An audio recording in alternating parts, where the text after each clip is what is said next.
উত্তরাঞ্চলের ঐতিহ্যবাহী হাটবাজারের মধ্যে গাইবান্ধার ফুলছড়ি হাটের রয়েছে বিশেষ খ্যাতি। ব্রহ্মপুত্র নদের কোল ঘেঁষে শতবর্ষের ইতিহাস বুকে নিয়ে আজও প্রাণবন্ত এ হাট। দর্শক, আমি এখন রয়েছি ব্রহ্মপুত্রের পারে। এই ব্রহ্মপুত্র নদকে কেন্দ্র করেই গড়ে উঠেছে একটি হাট, যেটি গাইবান্ধার ফুলছড়ির হাট নামে বেশ পরিচিত। এই হাট সম্পর্কে আজ আপনাদেরকে জানাবো।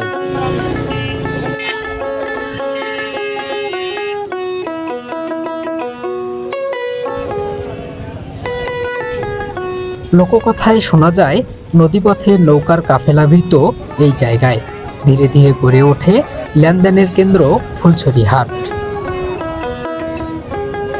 কৃষক, জেলে, ব্যবসায়ী সবাই মিলেই এ হাটকে জীবন্ত করে তুলেছে প্রজন্ম থেকে প্রজন্ম। হাট বসে সপ্তাহে 2 দিন। সকাল থেকে ভিড় জমে ওঠে এই হাটে। একদিকে কৃষকের আনা টাটকা শাকসবজি, অন্যদিকে মাছের ঝুড়ি, গরু ছাগলের ডাকাডাকি আর পণ্যের দামাদামিতে মুখর হয়ে ওঠে ফুলছড়ি হাট। এটা সাধারণত নাম আমরা যেটা গ্রাম্য ভাষা বলি আনাজি কলা। হ্যাঁ, এটা কাঁচকলা। এটা মানুষ তরকারি হিসেবে খায় আর কি। আমরা বিক্রি করি, অনেক সময় সরিভাই বিক্রি করি, যেহেতু অনেক ব্যবসায়ীরা এখানে আছে, আমরা আনি তাদের কাছে হ্যান্ড পাবো, তারা বিক্রি করে, খুচরা ভাবে বিক্রি করে। এটা ধরেন যে হালি আপনার 15-20 টাকা এরকম। হ্যাঁ,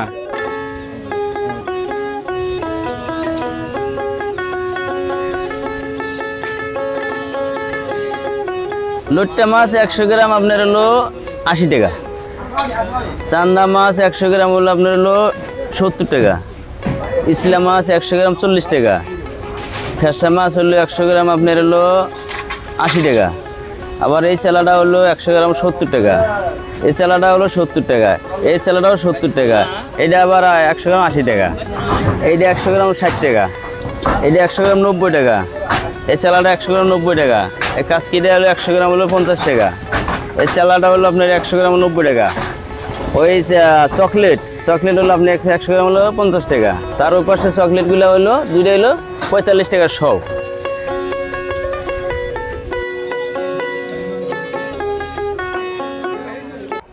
আমাদের এই হাটে বাইরের 5 থেকে 6টা ডিস্ট্রিক্টের লোকজন এখানে হাটে আসি ব্যবসা করে।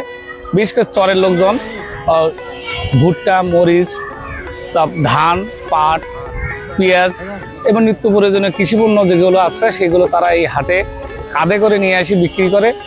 এবং যাওয়ার টাইমে তাদের বাড়ির যে চাহিদা, তেল, লবণ, তারপরে খাদ্যের যে চাহিদা, আলু, বাগুন, এগুলো তারা কিনে নিয়ে যায়। এই হাটে ছাগল বিক্রি হয়, ভেড়া বিক্রি হয়, এই হাটে মুরগি বিক্রি হয় এবং তারা এগুলো বাড়িতে পালন করার পরে এইগুলো হাটে বিক্রি করে তারা তাদের জীবিকা নির্বাহ করে। ফুলছড়ি হাট শুধু কেনাবেচার জায়গা নয়, এটি এখানকার অর্থনীতির প্রাণকেন্দ্র। কৃষক তাদের উৎপাদিত পণ্য বিক্রি করে, আবার এখান থেকেই সংগ্রহ হয় গ্রামের নিত্য প্রয়োজনীয় সামগ্রী। নৌকা ভাড়া, পরিবহন, দিনমজুরির মাধ্যমে জীবিকার সুযোগ তৈরি হয় হাজারো মানুষের। শুধু ব্যবসা নয়, এই হাট গ্রামীণ মানুষের সামাজিক মিলন মেলা। আত্মীয় স্বজনের খোঁজখবর, গ্রাম্য রাজনীতি, সংস্কৃতি সবকিছুরই কেন্দ্রবিন্দু ফুলছড়ি হাট।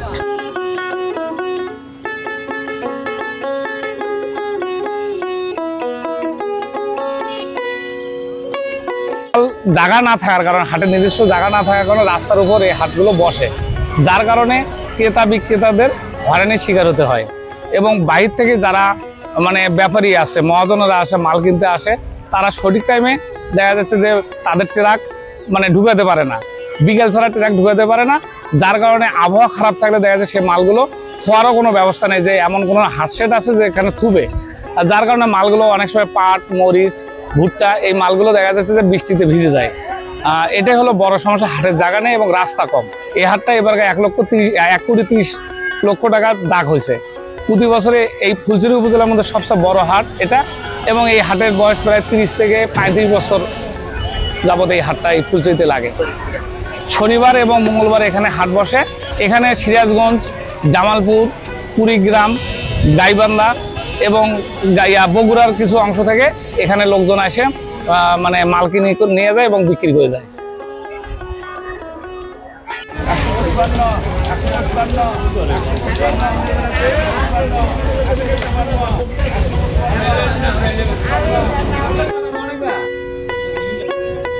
আমাদের এখানে খাট প্রতিদিনই বিক্রি হয়, হাটের দিন বেশি বিক্রি হয়, পাইকারি দামে বিক্রি করতেছি। যেগুলো 2 ইঞ্চি দল বিক্রি করতেছি 12,000 13,000 এইরকম দামে। এগুলো বানাতে গেলে না হলেও 20-25 হাজার টাকা দাম পড়বে। আর এই পাশে আছে সেমি বক্স, এগুলো সর্বনিম্ন 6,000 টাকা পর্যন্ত আছে। এই খাটগুলো আমাদের এখান থেকে চরে বেশি যায়, বিরত যায়, এখানে বোনারপাড়া, কালীরবাজার, গাইবান্ধা এদিকে সব জায়গাতেই যায়। হ্যাঁ, ডিজাইন দেখে এগুলো সর্বনিম্ন 6,000 থেকে 20,000 পর্যন্ত আছে।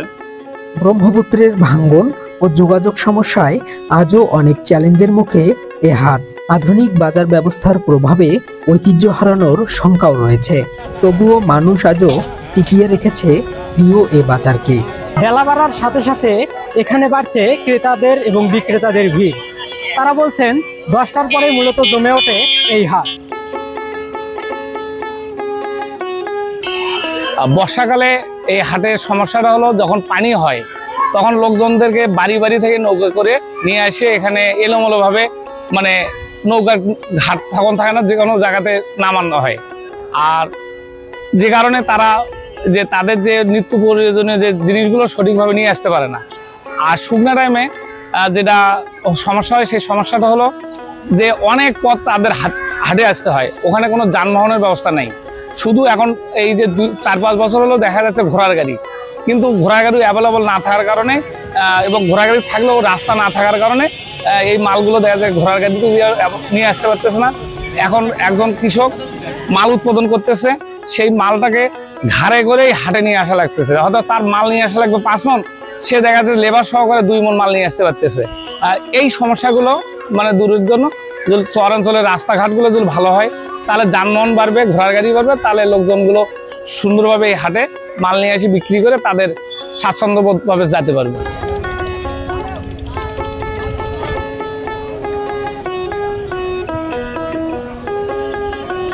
ফুলছড়ি হাট শুধু একটি বাজার নয়, এটি এ অঞ্চলের মানুষের জীবন, সংস্কৃতি ও সংগ্রামের প্রতিচ্ছবি।